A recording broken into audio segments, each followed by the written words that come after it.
This okay? Everybody okay? All right. Stop me if we lose track. Okay? So I consider Bishkek to be one of my homes, and I am very happy, pleased to have this opportunity to speak to all of you about my vision for how we can make Bishkek a better city. In my presentation, I want to introduce three concepts: industry clusters, new urbanism, and corporate identity architecture.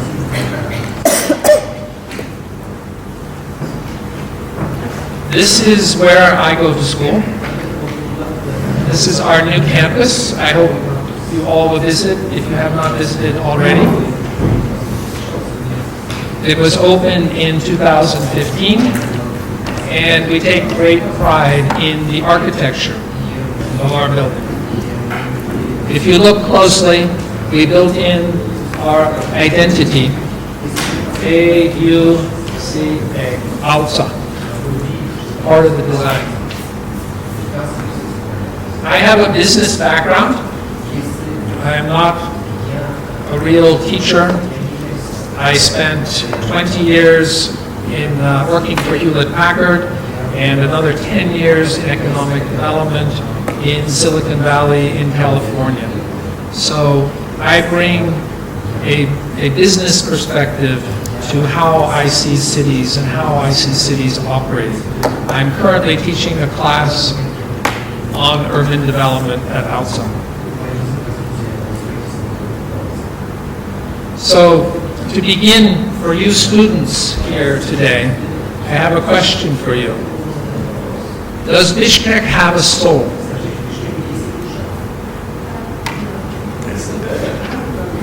Yes? Does Bishkek have a soul? I hope you think it does. But my goal is to give you some ideas for how we can strengthen the soul. I am concerned that we may be losing the soul. I just finished this book. The name of this book is If Venice Dies.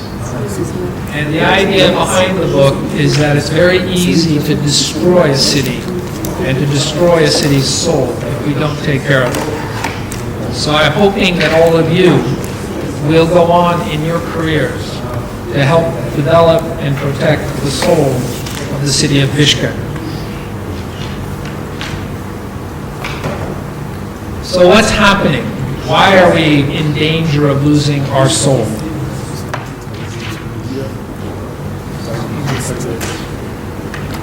So the world of business is changing.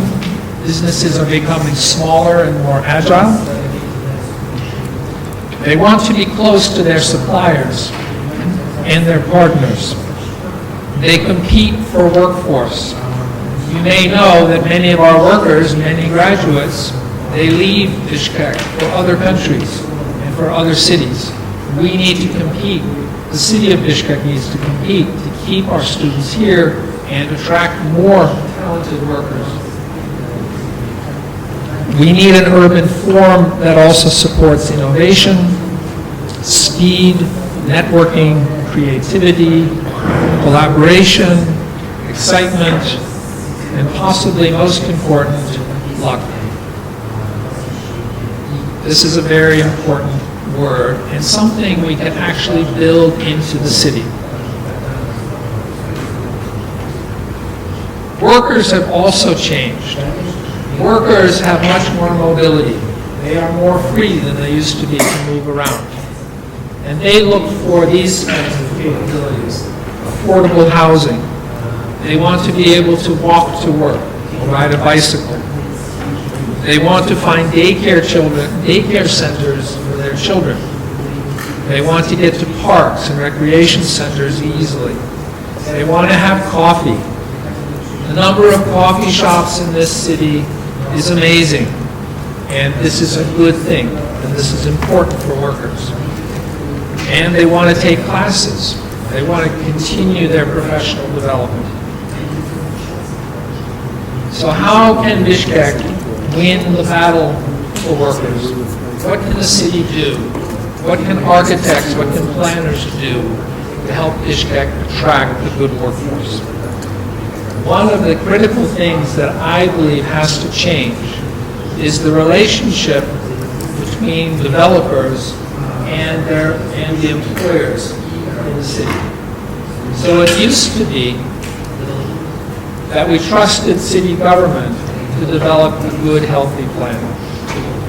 Then the developers came and they took over, and they are motivated to build buildings, but they want to build them quickly, sell them quickly, and move on to the next project. So they aren't interested in unique designs and special architecture. They want something that moves quickly. And I see Bishkek becoming more and more homogeneous in the new buildings, and that worries me. So I believe we need to change to a new model where the business community, the employers, are an important participant at the discussions about the future of the city. And when I say business community, I'm also including other businesses like universities, government organizations, hospitals. These are all critical employers, and they need to be engaged in the planning of the city. And this, by the way, is what we are doing and have done in Silicon Valley. We made a lot of progress. So I have 3 strategies to recommend. The first is supporting industry clusters. I'll explain what that is. Second is to adopt new urbanism as a planning approach. And I'll explain that briefly. And third, to encourage identity architecture that supports things that make the city unique, that create a special character to our city. So the first idea is industry clusters. I don't know if you are being taught about what is an industry cluster or how they work, but basically it's this definition. An industry cluster is a geographic concentration of businesses that share markets and specialized resources. It's a grouping of businesses.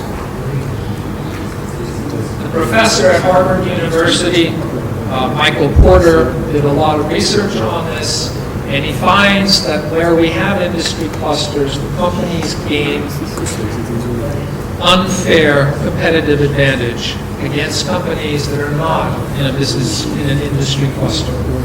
The concept of clusters goes way, way back in time. He did a lot of his research in Italy, looking at clusters for fashion, shoes, all kinds of handicrafts, stoneworking kinds of products. Businesses in clusters also engage in coopetition. This is an American word, but it consists of these 4 concepts. Companies in an industry cluster, they compete with each other, but they also collaborate, cooperate, and they buy and sell within the cluster. Now here in Kyrgyzstan, we have a problem. A lot of business leaders, they don't trust each other, and they don't cooperate very well. And we need to work to get them working together and cooperating better for the good of the whole. So this concept of coopetition is something I want to encourage. An industry cluster has 3 layers. At the top layer, you have the major businesses that export out of the region. In the middle layer, you have the specialized support services.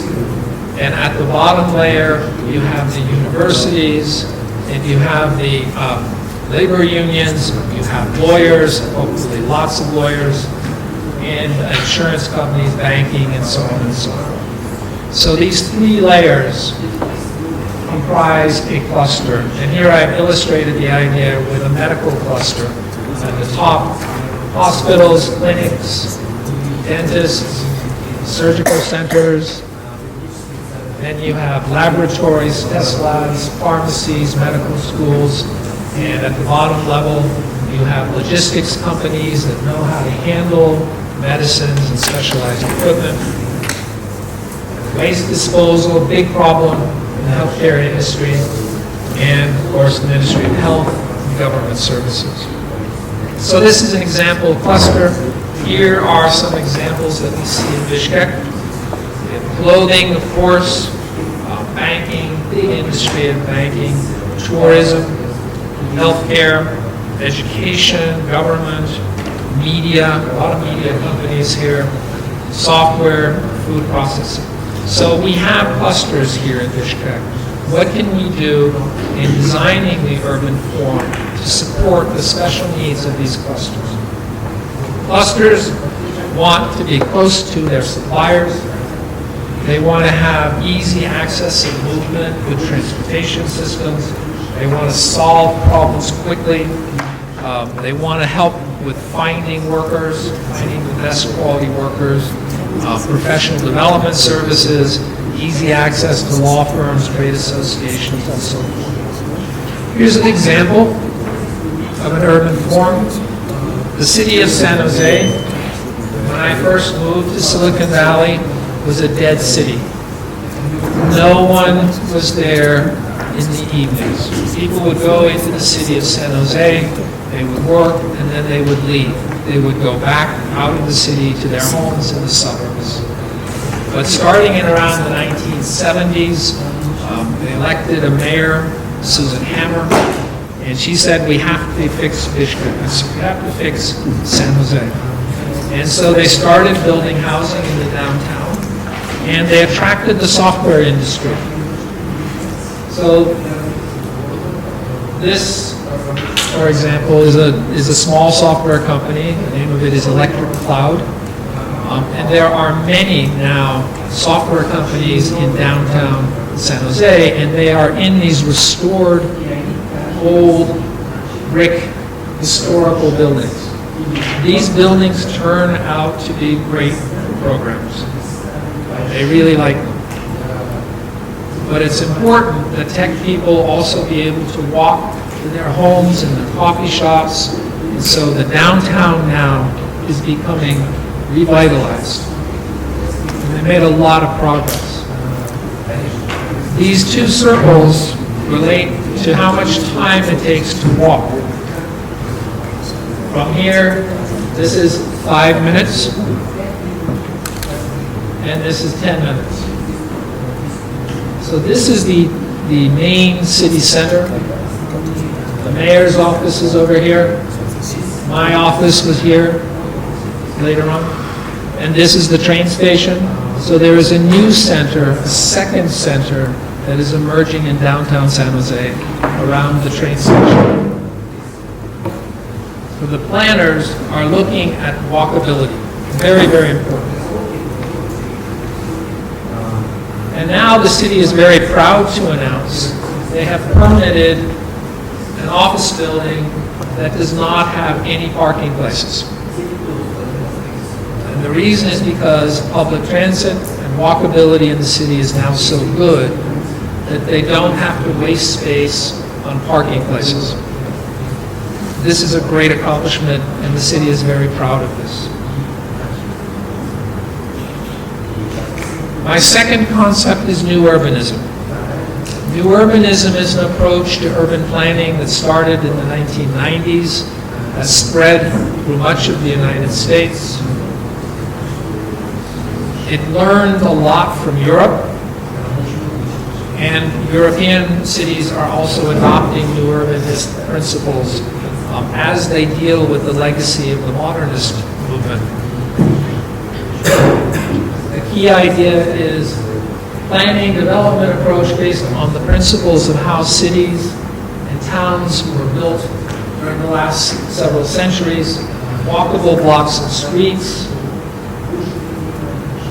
housing and shopping in close proximity, accessible public spaces, human-scale urban architecture.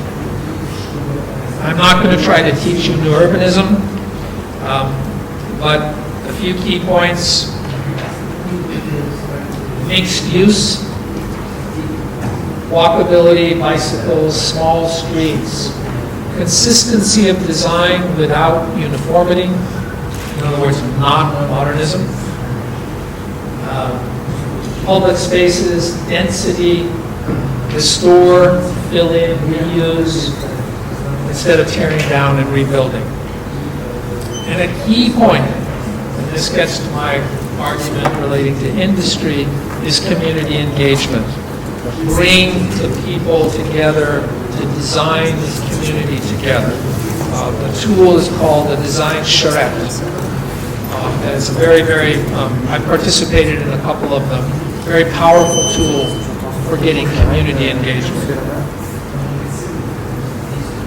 I'm going to skip this slide in the interest of time, but I think you have a general idea here of what is mixed use. Many resources, including daycare centers, athletic clubs, coffee shops, etc. Another example I want to turn to is in Seattle, but this morning I got up and I discovered that Paul Allen had died. He died yesterday. Paul was one of the co-founders of Microsoft, and Paul was also an urban planning visionary. He developed this concept for this development in city of Seattle. His home, Paul was born and raised in Seattle. This is the downtown area, and then this is called South Lake Union. It was an industrial zone, and it was really falling apart and collapsing, and it was a very unattractive area with homeless people and crime problems. And he saw an opportunity to support industry and the people of Seattle by redeveloping this space. His vision has been largely realized. I don't know if you can see the difference here, but if you take a look, this is now all a mix of housing, offices, entertainment, restaurants. Before, that area was abandoned factories, warehouses, and basically wasted space. This area here, he has now turned into a beautiful park. And the next phase of the development will develop this space here. Two companies that are now located here you probably recognize. One is Amazon and another is Google. They have brought a tremendous number of jobs into the area, and they've also attracted many other software companies. Just to give you another quick example, here's an example of infill in Birmingham, England. You can see the factories and the space here, and then using new urbanist principles, they've redesigned the space to include housing, opened up for light wells. This is what it used to look like, but they've preserved the buildings. Most of the buildings here have been preserved, and now it's filled in with a lot of housing and new opportunities for workers. These concepts can be applied very widely. This is a factory in the city of San Francisco, where I lived, and this factory is where I got this bag. And it was made and delivered to me in 4 hours. And it's because we actually could have a factory in the city center that this kind of capability works. This factory is surrounded by homes and schools and parks. It's a great place to work. My third point, identity architecture. Larger corporations and institutions have the money to hire expensive architects and get good quality designs. And good quality designs help create identity in a city.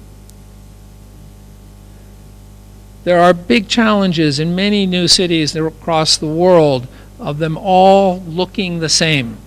And you can see some of these buildings, these new apartment buildings in Bishkek, There's nothing really very special about them. And this is a big concern. So corporations, employers, sometimes can afford to invest in good architecture. So here's an example of a company you may have heard of, Starbucks in Seattle. This is where I worked for 10 years. I walked through those doors for 10 years. This is Adobe, their headquarters in San Jose, in a new building that they designed in Utah. You can see the characteristics, and this is Amazon's new headquarters in Seattle. These kinds of buildings give cities personality. Chicago, as an example, is known for its architecture. What can we do? What can we do to encourage signature kinds of architecture? So now I want to put it all together and tell you the story of Tony Hsieh and Zappos. Tony started Zappos. It's an online clothing company in San Francisco, in the Bay Area, and he decided to move to Las Vegas. He had a vision, basically to create a place where employees were really happy. And he wanted very creative employees in a workplace. Sorry, you can't see this very well, but this is Zappos headquarters where they started. It used to be City Hall, and they renovated the City Hall, and then they started expanding. And this whole area here was largely run down, cheap, not very happy places. This is gambling casinos, money lenders, cheap hotels, check cashing, parking garages. It was not a very attractive area. But he had a vision. He said, what if we can turn the idea of a corporate campus inside out? What if we can encourage employees to go into the community and encourage the community to come inside our campus? This is not the philosophy of Silicon Valley, or it wasn't. Always we have big fences around our factories and our buildings. But he said, no, we're going to open up the doors and we're going to let people come in. So his vision was called Zappotopia. And this was a sketch planning it, and this is what it looks like today. Whoops. Whoa, I lost the slide. How did that happen? Oh no. Ah, there it is. This is what it looks like today. This is called Container Park. This is where people work. This is an environment that encourages creativity. He said about, I got my slides mixed up. He wanted to create places that accelerated collisions, co-learning, and connectedness, believing that this would stimulate creativity. And he wanted this to lead to happiness, luckiness, innovation, and productivity. So his density model was 100 residents per acre. And the idea was to design the streets and the buildings so that people would have to run into each other and meet each other and talk. And this is a key word in English, serendipity. Does this word work in Dimitri? Okay. So serendipity is another way of saying creating opportunities for luck. And Tony believed heavily in the value of luck, and so he wanted to maximize luck. And he talked in terms of changing from return on investment to return on collisions, and ROL, return on luck, udachi, la chance. So this is a design factor now to think about when you plan a city. And that's the result. So how many of you would like to work in that kind of an environment. Welcome to downtown Las Vegas, a city that will make you smarter. That's the idea. So how can we make this happen in Bishkek? My recommendations are, let's bring the industry cluster leaders, the key people, together with the developers and the city planners. Let's adopt new urbanist design principles. Let's organize design charrettes that include people from industry as well as the residents. Let's encourage identity architecture, signature works.